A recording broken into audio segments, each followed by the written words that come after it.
So yeah, with that spinner script source, and of course we can just turn it off. There we are, done. So yeah, we can check out what's under the hood of this Jointbreaker. Of course, it's vastly different to the previous one.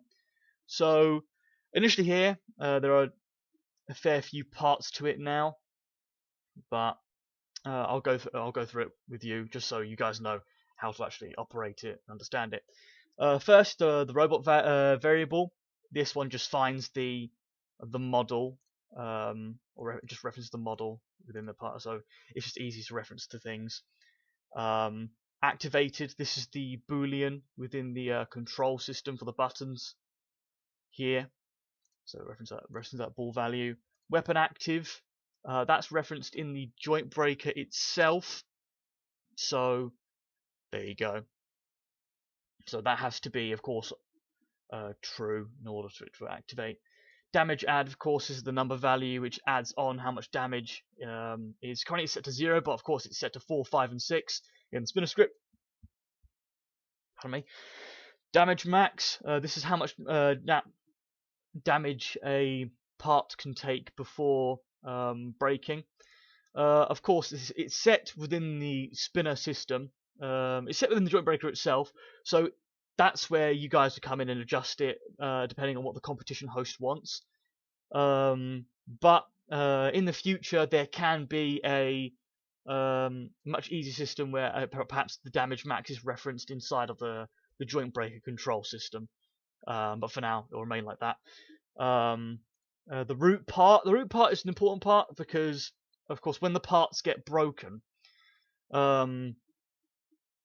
it will reference that part as a broken part by naming it broken when it reaches maximum damage. The root part is there to ensure that if your weapon, if the weapon attachment is broken off, but not the weapon is broken, then the Jointbreaker will deactivate. So I've referenced the motor of the Jointbreaker here, so that if the motor does actually reach max damage, then yeah, the Jointbreaker will no longer work. The damage val, that's nil at the moment because it's referenced later. Sparks, that's of course the spark effect or the particle effect that's referenced in here. And then weapon motor, of course, is referenced in there because essentially, as referenced here, whenever a strike occurs, the speed is rounded down by 1/3. So the current speed of the spinner is rounded down by 1/3. And this is to ensure that there is some sort of a realistic spin up and spin down, so that I suppose transferal of force, so that whenever you strike, you have to increase the speed back up again by holding down Q, and so on and so forth. And then these parts here are the textures. Of course, in the Roblox Studio system, textures can only apply to one face at a time. It's a bit weird, but that's why there's 6. I wish it was a simpler system, but I'll try and figure it out later on. So yeah, we go into the first function here. Function hit is of course the part that's going to be referenced when it's being struck. So if activated value equals true, of course the control has to be true in order to work, and hit.name does equal safe. This is for any parts that need to be labeled as safe so that they can't be broken or damaged. So it's for parts that need to be on the robot in order for it to work, or for the Jointbreaker to work. So yeah, and script.parent.name doesn't equal broken. So basically saying if the Jointbreaker here, the script where it's housed, the part which the script is housed in isn't named broken, so that if the Jointbreaker is in fact broken, then the Jointbreaker will no longer work anymore. Hit weapon.active equals true, just basically saying if the weapon is turned on. Hit.anchored equals false, basically saying is the part that I'm striking able to move and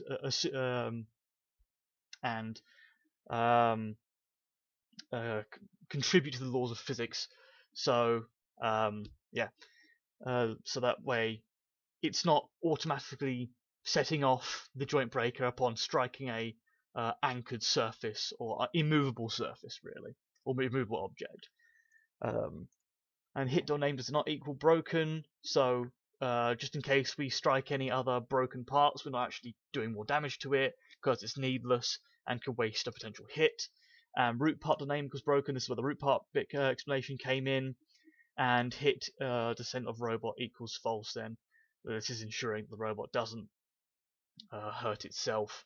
So yeah, as mentioned here in the comment, this is just there to ensure that if the Jointbreaker happens to hit your own robot, you're not breaking yourself.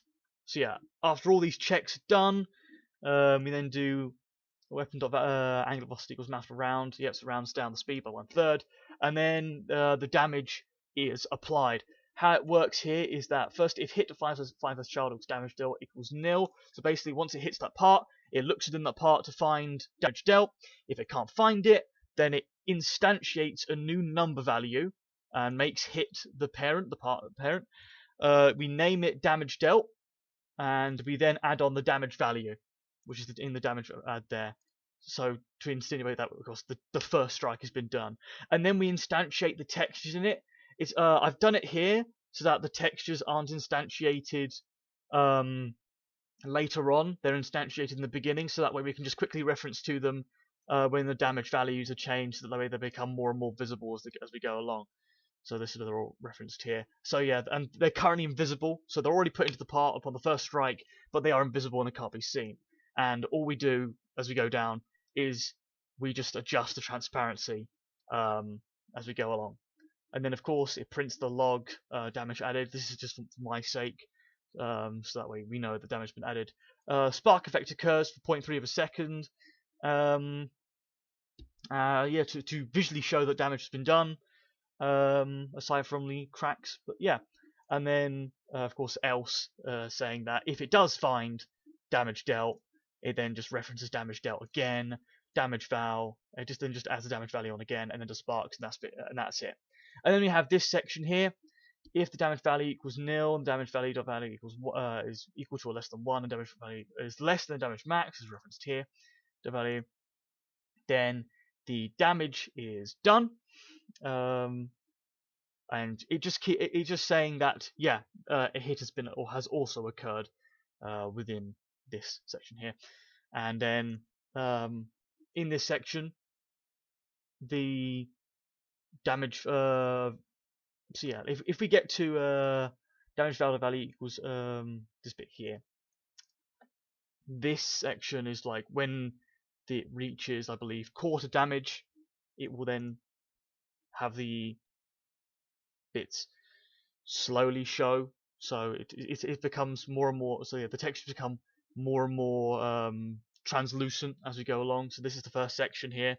So at quarter damage, it does all the textures are about 75% transparency. At half damage, it is at half transparency. At 3/4 damage, it is at 3/4 transparency, and then if damage, and then once you reach the damage maximum, it then checks to see if the part is named durable. Of course, durable parts are parts that even because in the chance system it took 3 hits for them to break before breaking off. In this one, as soon as the durable part reaches maximum damage, it will then start. It will then take an additional 3 more hits before the part breaks off, because by renaming it.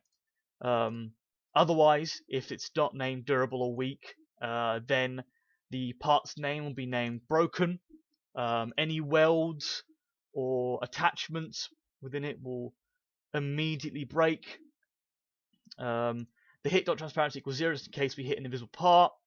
Damage value within the hit part will remain at its maximum.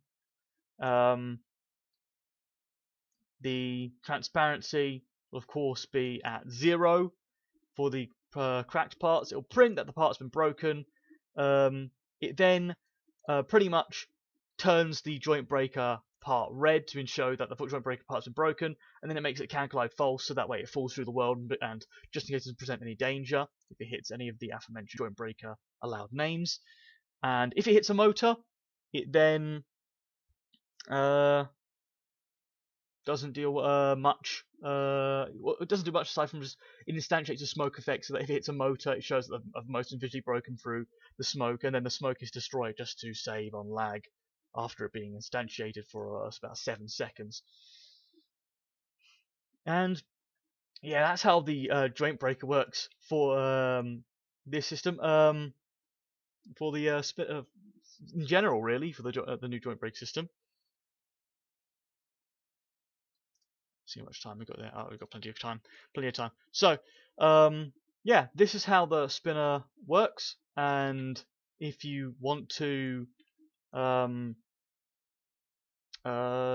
back to this video again and look at a reference for the spinners, then be sure to come along and thumbs up. Yeah, thank you for watching.